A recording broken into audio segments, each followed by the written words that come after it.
on WCIA 3 News. Tragedy overseas hits home in central Illinois. An American soldier from WCIA killed in a helicopter crash. Who he left behind when he paid the ultimate sacrifice.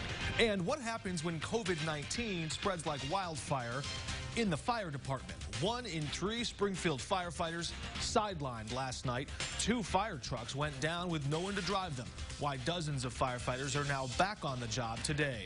And the push for police reform. Could the state have the power to fire bad cops? Attorney General Kwame Raoul makes his case. You're watching your local news leader. This is WCIA 3 News at 10. I had his back all the time, just the same as he had mine. And now he's wishing he could give his friend one final hug. Good evening, I'm Mark Maxwell. Jeremy Sherman was a son, a friend, a newlywed husband, and an American soldier. The 23-year-old WCIA native was flying in an Army helicopter over Egypt on Thursday when it crashed. 4 other American soldiers were also on board, one from Texas, North Carolina, Massachusetts, and Ohio. Another American soldier did survive that crash, but was badly hurt. They were on a peacekeeping mission over the Sinai Peninsula when their helicopter experienced a mechanical failure. Sherman leaves behind a new bride. They were just married in June. He also attended WCIA Community High School, where his best friend of 11 years says he was never one to judge someone else. Jeremy was a very accepting and selfless person. He didn't care if you had issues. He didn't care who you were, how you were raised, who your parents were. He's always there with open arms, no matter what. 2 other service members from France and the Czech Republic also died in that crash. Their names have not yet been released. Champaign police say the suspect in the deadly shooting of a 16-year-old is now behind bars. 18-year-old Calvin Williams was arrested in Michigan on charges of stealing a vehicle after he fled Champaign. He's accused of shooting 16-year-old Jeriante Brown, who was shot inside a home Thursday. Brown later died in a hospital. Williams awaits extradition to Champaign County. Police say 20-year-old Camryon Wilson was arrested yesterday on gun theft charges. Police say he showed up to an apartment to retaliate for Brown's death. A detective was waiting inside and arrested him. Illinois hits a 1-day record for coronavirus tests as cases continue to surge upward across the state. Labs reporting more than 114,000 new tests, 11,000 of them coming back positive.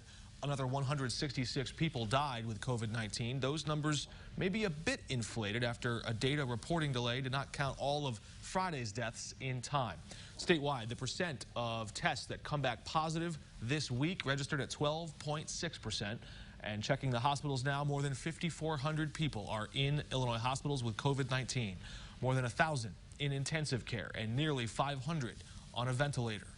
Concerns of a coronavirus outbreak sidelined 1 in 3 firefighters in Springfield over the weekend. That forcing the department to shut down 2 of its fire engines. 33 of those firefighters still in isolation tonight.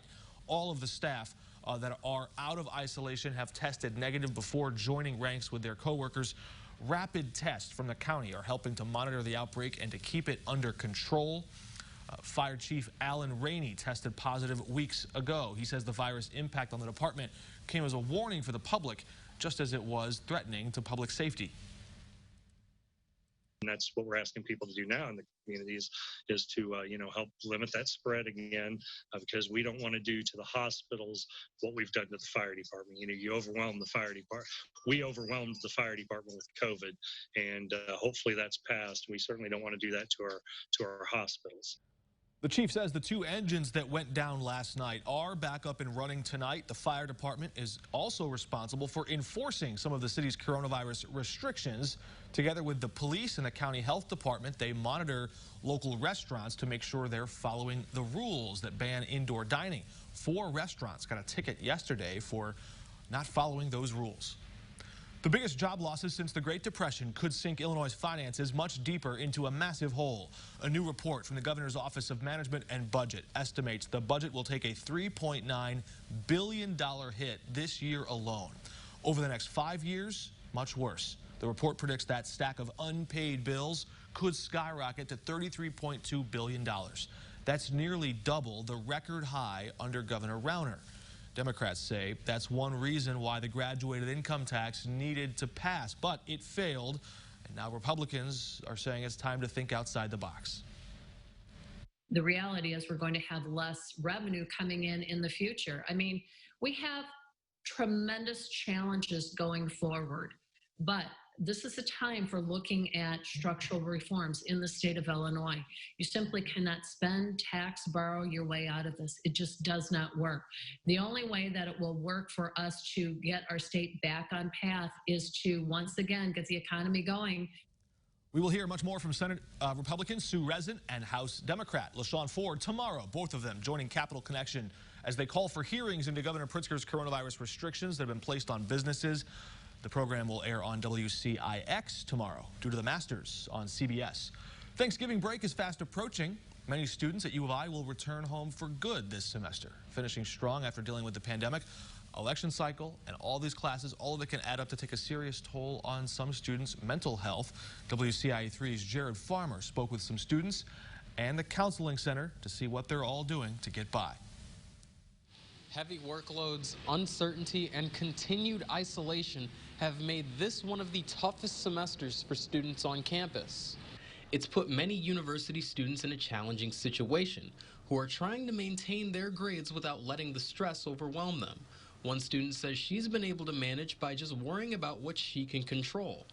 Even though things aren't like going according to your plan, that's okay. That's just life. My motto for this year is life happens and we can find a plan. The Counseling Center is the university's best resource for students struggling with mental health. Director Carla McCowan says she's seen a gradual increase in anxiety and depression among students over the years. And additional funding for resources in the form of counselors and outreach to students is critical for supporting their health. We know there's need. So providing additional resources, in my mind, is kind of absolutely. Students are also taking up the task of looking after one another.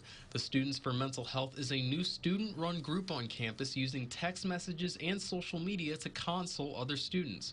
One of its organizers, Serena Abdallah, says they want to get students to a point where they're comfortable enough to talk about their mental health problems.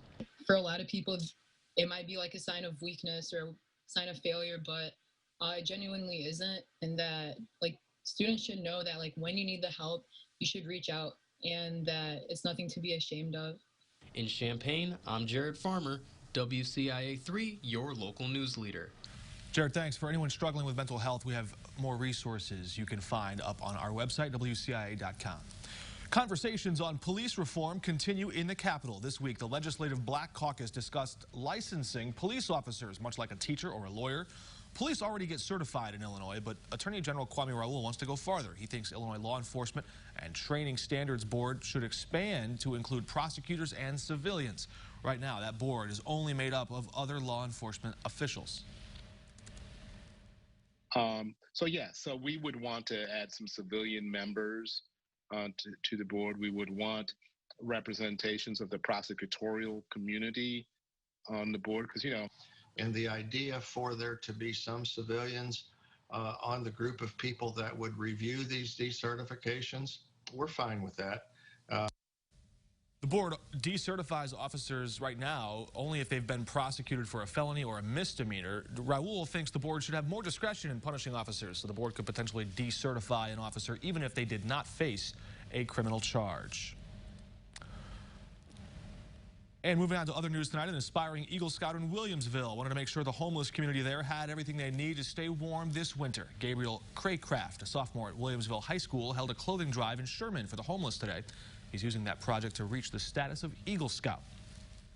How rough these past few winters have been, and I'm just thinking it's nice that I have this house that I can stay in.